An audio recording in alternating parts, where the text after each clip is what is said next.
अब क्लास कसरी हुन्छ भने आज करिब करिब सिद्धिन आँटेको छ, केही अलिकति बाँकी छ, त्यो म भन्ने छु। अनि त्यसपछि विवेचनात्मक प्रश्नको उत्तर एउटा नमुना सहित मैले एउटा तयार गरेको छु विवेचनात्मक प्रश्नको उत्तर। अहिले म यहाँ स्क्रिन सेयर गरेर देखाउँछु। त्यो विवेचनात्मक प्रश्नको उत्तर कसरी लेख्ने भन्ने कुरा पनि म सिकाउँछु आज। कथानक अलिकति बाँकी छ थोरै। अनि आगामी क्लासदेखि आउने क्लासदेखि हामी वर्णविन्यास पढ्नेछौँ। अस्ति नै हामीले फागुनमा वर्णविन्यास पढ्ने डिटेलमा भनेका थियौँ, तर अचानक रिजल्ट अगाडि के अरे रुटिन अगाडि सरेको कारणले गर्दा हामीले पढ्न पाएका थिएनौँ। र अब चाहिँ हामी वर्णविन्यास पढ्छौँ, त्यसपछि हामी व्याकरण पढ्छौँ। हामी पाठ अगाडि बढाउँदैनौँ। यो पाठ चाहिँ पहिलो पाठ भएको हुनाले हामीले सुरुवात गरेको हो। विभीषणलाई सम्झाउँदै लक्ष्मणले भनेको कुरा, ठुला दाई रामचन्द्र कहिले फर्किनुहुन्छ होला भनेर भनेको। अब यहाँ युद्ध समाप्त भइसकेको अवस्था छ।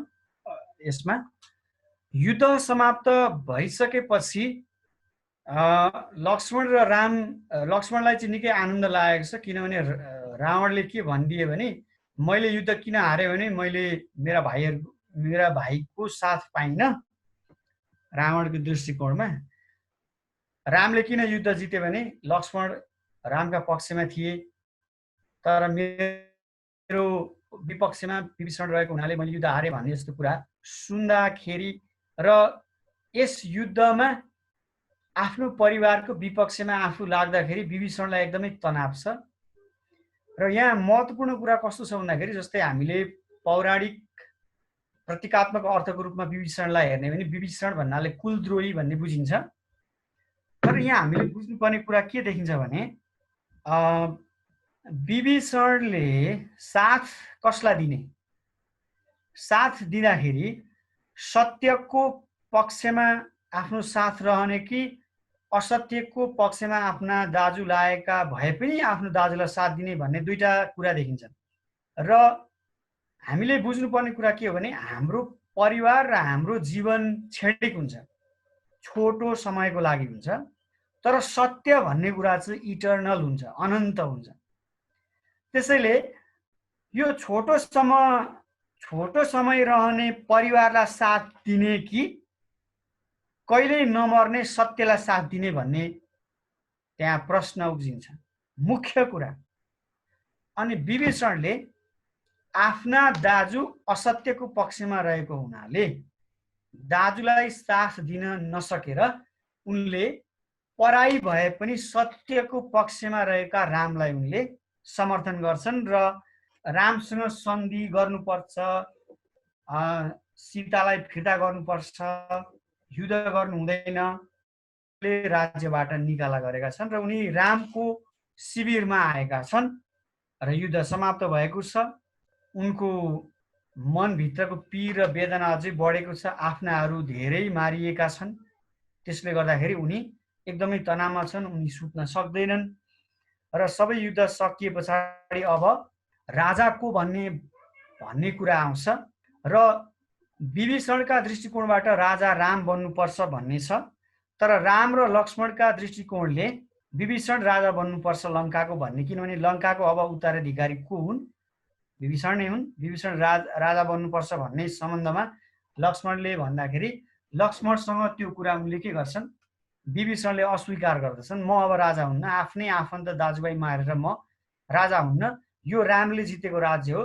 त्यसैले रामले जितेको राज्य र क्षेत्रीय धर्म हुन्छ, जसले जुन राज्यलाई जित्दछ युद्धमा जितेको राज्यमा उसले शासन गर्नुपर्छ भन्ने विभीषणको मान्यता अनुसार या त राम राजा हुनुपर्छ या त रामको उत्तराधिकारीका रूपमा लक्ष्मण राजा हुनुपर्छ भन्ने कुरा विभीषणले गरेपछि यो प्रस्ताव चाहिँ अब लक्ष्मणले रामलाई सुनाउँछन्। त्यस पछाडि लक्ष्मणको ध्यान लङ्काको उत्तर पूर्वी भागमा फैलिएको विशाल समुद्रतिर गयो। त्यति बेर लङ्का संसारकै समृद्धशाली राज्यको रूपमा रहेको लङ्काका घरहरू टलक्क टल्किए। आहा कति सुन्दर भन्दै लक्ष्मणले मनमा नै भनेको कुरा यहाँ उल्लेख छ, हैन। अनि लक्ष्मणले पछाडिबाट कसैले बोलाएको कुरा र लङ्का त साह्रै सुन्दर पो रहेछन् भनेर रामचन्द्रले भनेको कुरा। अनि त्यति बेरै लक्ष्मणले फेरि अब यो लङ्काको राजा त हजुर नै हुनुपर्छ भनेर रामलाई लक्ष्मणले यहाँ भन्दछन्। अनि त्यसमा लक्ष्मणलाई रामले फेरि सम्झाउँछन्, म कसरी लङ्काको राजा हुन्छु भन्छन्। अनि फेरि लक्ष्मणले थप्छन्, दाजु विभीषण सुग्रीवहरू पनि लङ्काको राजा हजुर भइदिए हुन्थ्यो भन्ने चाहन्छन्। यो राज्य हामीले लडेर जितेका हौँ, यो हाम्रो अधीनमा आएको राज्य हो, यसैले हजुर यहाँ राजा भएर रहँदा राम्रै होला। बरु भरतलाई यतै झिकाई राम्ररी सम्झाएर उनलाई नै अयोध्याको आजन्म राजा बनाइदिउँ, हजुर लङ्काको राजा होइबक्सियोस् भनेर यहाँ लक्ष्मणले सम्झाउँछन्। लक्ष्मणले यो कुरा भन्दाखेरि गम्भीर भएर फेरि रामचन्द्रले त्यसको जवाफमा, लक्ष्मण तिमीले भनेको कुरा एक कोणबाट हेर्दा ठिकै हो, लङ्का जस्तो सुन्दर समृद्ध शान्त राज्य अहिलेको दुनियाँमा छैन, फेरि यो हामीले आफ्नो बल र शक्तिबाट जितेको राज्य हो भनेर उनले भन्छन्। र यसरी जितेर आफ्नो राज्य बनाउनु, त्यहाँ राजा गर्नु दुनियाँमा कुनै नौलो कुरा अनौठो कुरा होइन, त्यसैले तिमीले यो कुरा भनेका होला हौ। तर यति हुँदाहुँदै पनि तिमीले भनेको कुरा ठिक हुँदाहुँदै पनि म राजा लङ्काको हुन सक्दिनँ, मैले अयोध्या नै फर्किनुपर्छ भन्ने कुरा उनले यहाँ गर्छन्। र त्यस क्रममा उनले फेरि भन्छन्, लक्ष्मण तिमीले स्वर्गको बयान सुनेका हौला, शास्त्रमा वर्णन भएअनुसार सुखै सुखको नाम स्वर्ग हो भन्ने तिमीले थाहा छ, तिमीले सुनेका हौला। तर संसारमा जहाँ जतिसुकै राम्रो सुन्दर विकसित समृद्ध सुनको हिराको मोतीको ठाउँ भए पनि स्वर्ग भन्दा पनि आफू जन्मेको जन्मभूमि उत्तम हुने कुरा उनले यहाँ उल्लेख गर्छन्। लक्ष्मणलाई सम्झाउँदै रामले भनेको कुरा यहाँ उल्लेख छ, मेरो विचारमा जननी र जन्मभूमि स्वर्गभन्दा पनि महान छन्। यसको मतलब फेरि उनले फेरि यहाँ थप्छन् र यो कथा अहिलेको सन्दर्भमा पनि हामीले अलिकति चर्चा गर्न जरुरी छ। त्यस्तै यसको मतलब फेरि जन्मभूमिमै टाँसिएर सदाको लागि जन्मभूमि छोड्नै हुनु हुँदैन भन्ने कुरा होइन। मान्छेले सुख सुविधा अवसर ज्ञान मनोरञ्जन नयाँ कुरा प्राप्ति खोजीको लागि आफ्नो जन्मभूमि छोड्न सकिन्छ, जसरी अहिले हामीले छोडेका छौँ हैन। अहिले उनले जन्मभूमि छोडेको अवस्था छ, लङ्कामा उनी छन्। उनी 14 वर्ष लङ्का छोडेको करिब हुन आँटेको छ। यो सामान्य मानवीय स्वभाव हो, नयाँ कुरा। तर जन्मभूमिलाई चटक्कै माया मार्ने, सधैँको लागि भुल्ने, जन्मभूमिप्रति आफ्नो कर्तव्य पुरा नगर्ने भन्ने कुरा चाहिँ सही होइन।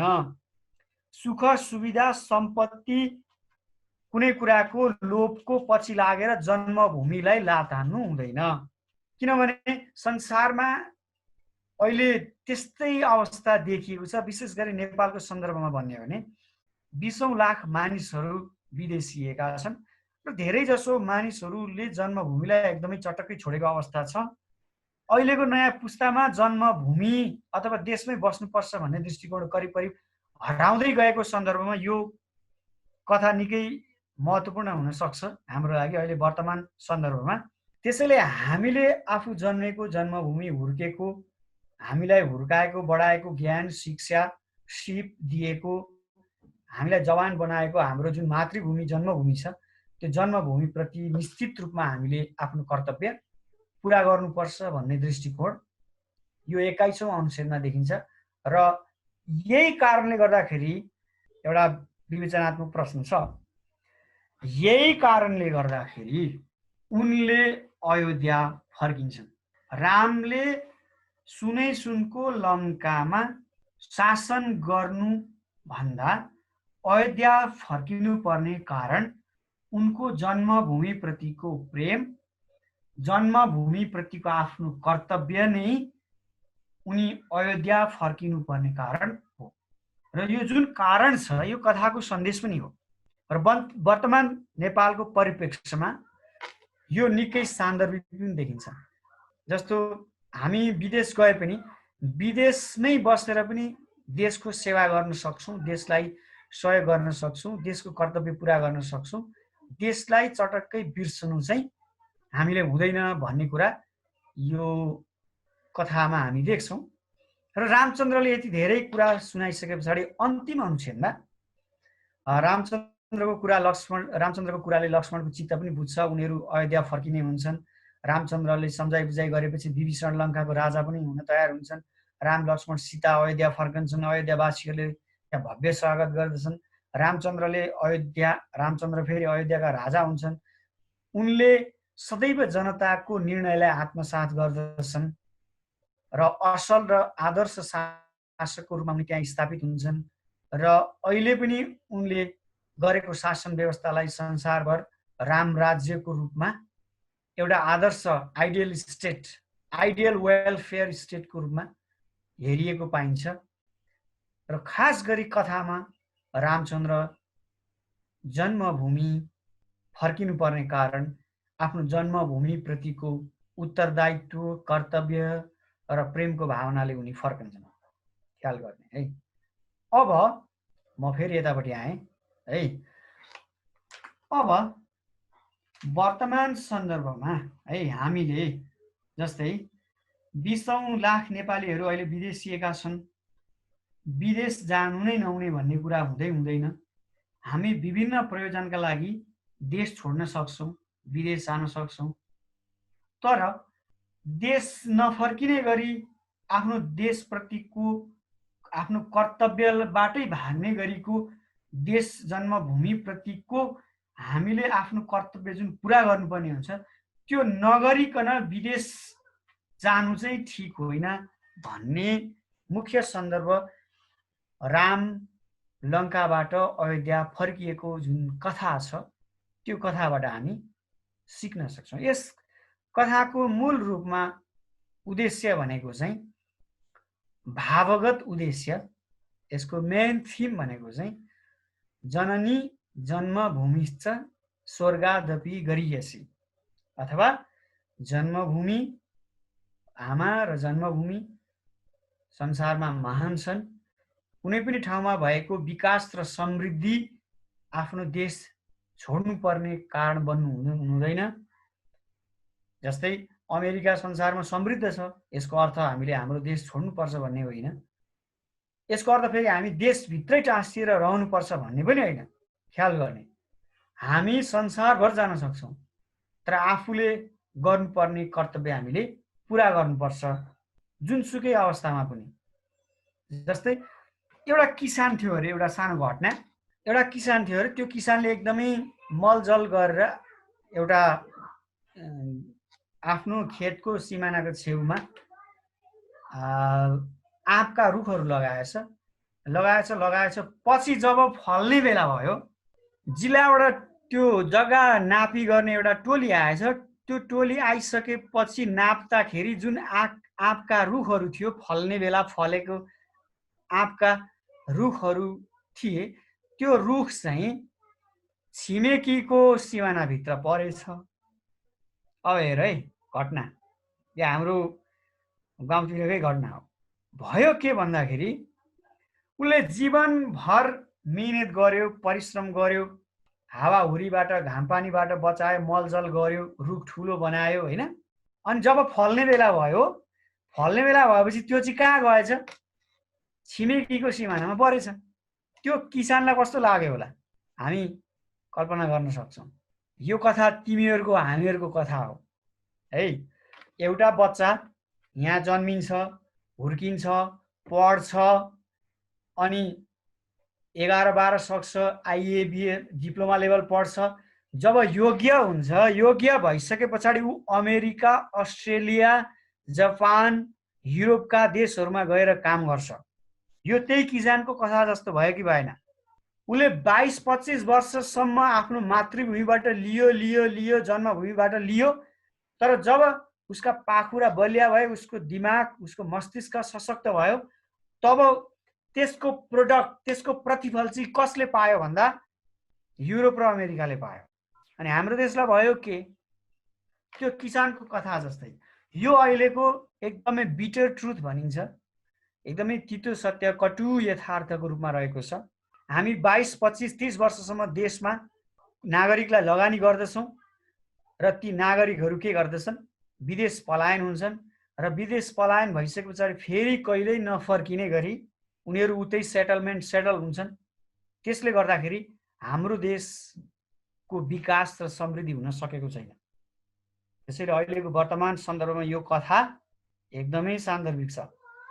र जबसम्म नेपालमा प्रत्येक नयाँ जेनेरेसन नयाँ पुस्ताले यही देशमा काम गर्न सक्ने वातावरण फेरि सरकारको तर्फबाट बन्दैन वा ब्रेन ड्रेनको जुन समस्या छ, प्रतिभा पलायनको समस्या छ, त्यो समस्या समाधान गर्नका लागि जबसम्म राष्ट्रिय स्तरमा पहल हुँदैन, नेपालको राजनीति सुध्रिँदैन, राजनीति सुध्रिएपछि बल्ल अरू अर्थनीति, शिक्षा नीति, कूटनीति, बाँकी जति पनि नीतिहरू छन् नि, political science is the master science.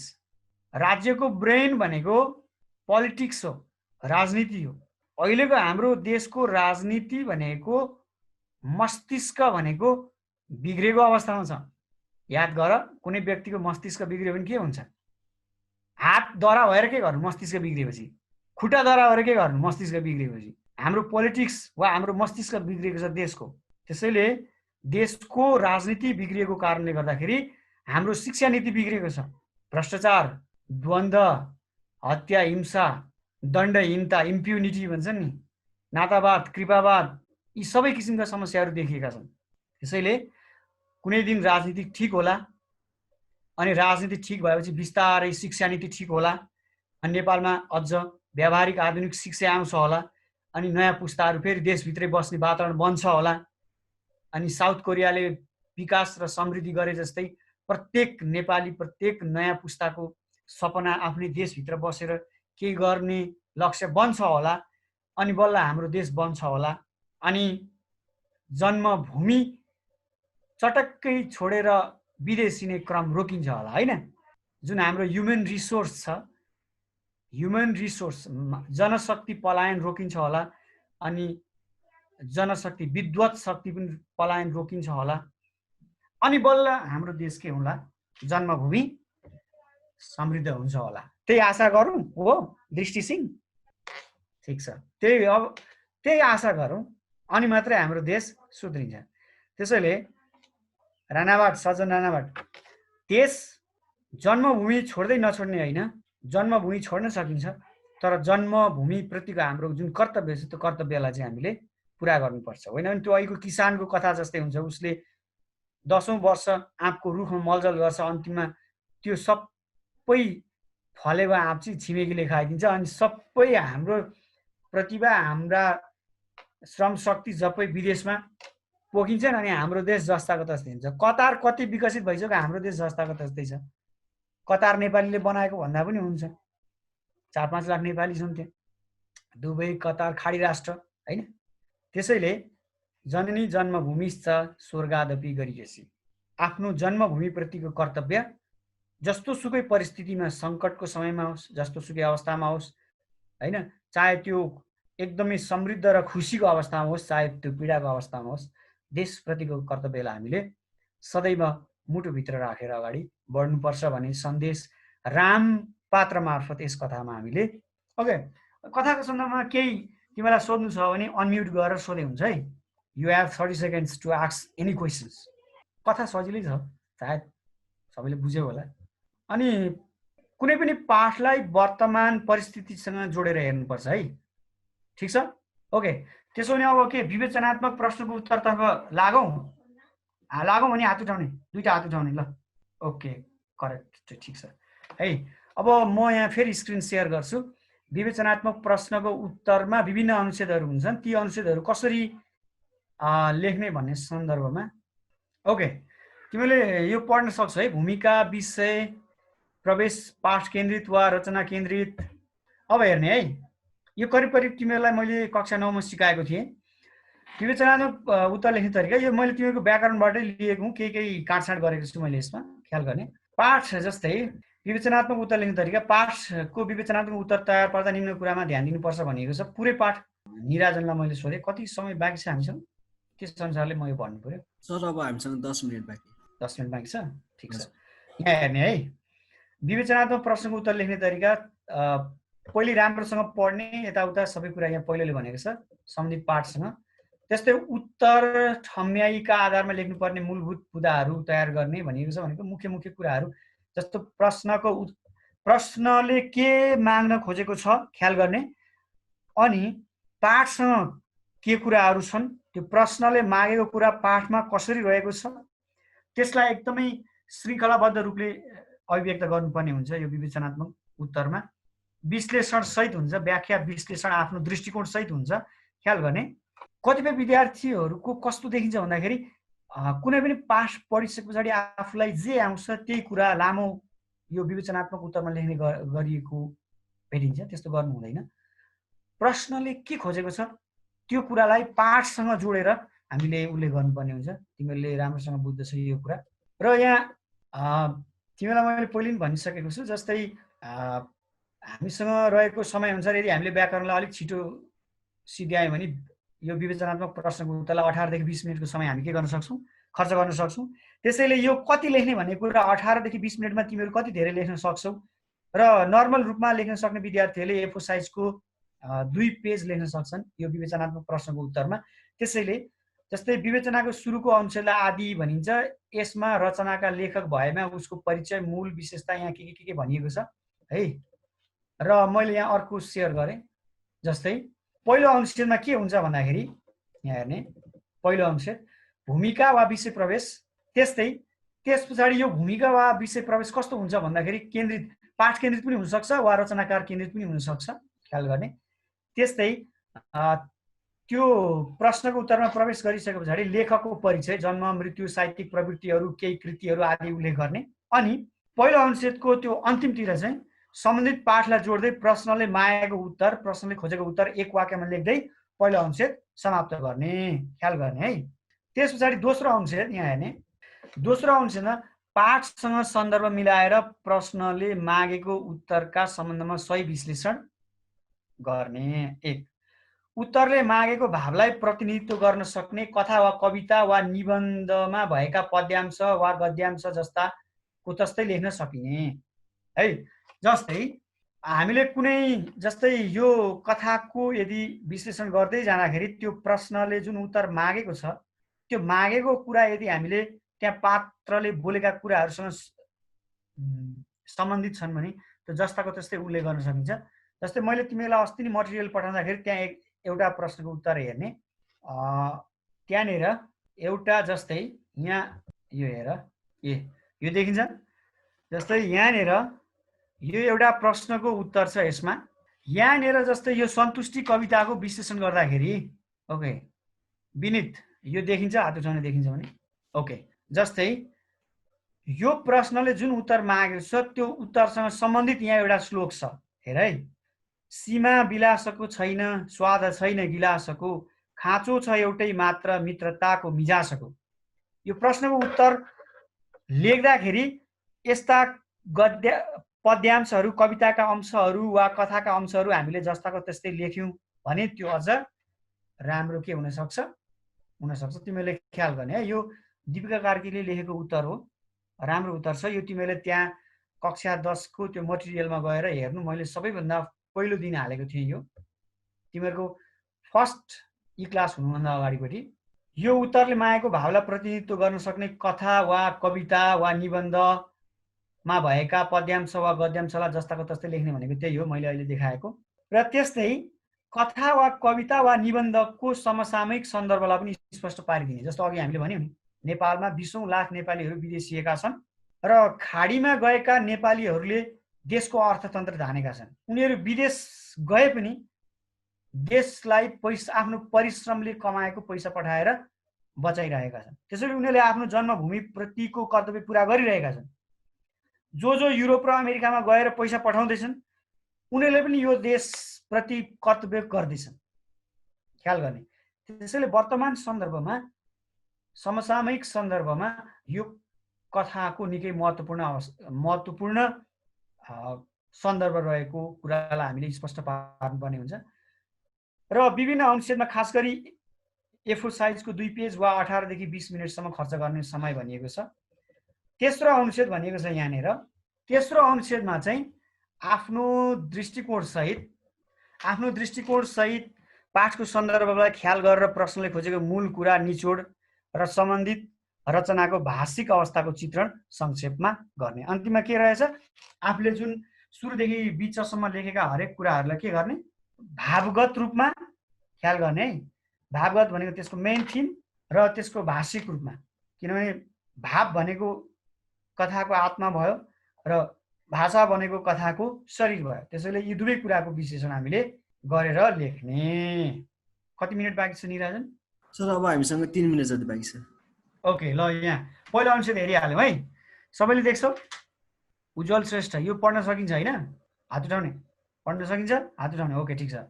अब हेर है, पहिलो अनुच्छेद यहाँ कसरी रामायणलाई उपजीव्य ग्रन्थ बनाएर सम्पादक मण्डलद्वारा सम्पादन गरिएको। अब यहाँ लेखक परिचय परेन, किनभने यो सम्पादित कथा भयो है। यो रामायणलाई उपजीव्य भनिएको छ है। रावणलाई उपजीव्य भनेको यो कथाको मूल स्रोत चाहिँ के रहेछ? रामायण। ख्याल गर्ने है। अब हेर्ने पहिलो अनुच्छेद कसरी लेख्ने। रामायणलाई उपजीव्य ग्रन्थ बनाएर सम्पादक मण्डलद्वारा सम्पादन गरियो। यो भूमिका वा विषय प्रवेश भयो है। गरिएको प्रस्तुत जन्मभूमि। यो जन्मभूमि मैले किन रातो लगाएको भने यहाँ त अब रातो लगाउन सकिन्छ। एक्जामभित्र चाहिँ तिमीहरूले एकरो उदाहरण चिन्हभित्र राख्नुपर्छ, सिङ्गल कोट कमाभित्र। कसैको भनाइलाई जस्ताको त्यस्तै लेख्नु पर्यो भने हामी इन्भर्टेड कमाको प्रयोग गर्नुपर्छ हो कि होइन?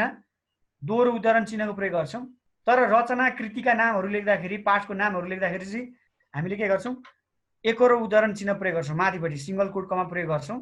तर यहाँ चाहिँ अब मैले यहाँ कलर लगाउन सक्ने भएको हुनाले यो रातो, यसले चाहिँ यो पाठको शीर्षक भन्ने बुझाउँछ है, जन्मभूमि कथालाई बुझाउँछ। यसले हाम्रो जन्मेको भूमिलाई बुझाउँदैन, यसले केलाई बुझाउँछ? पाठलाई बुझाउँछ।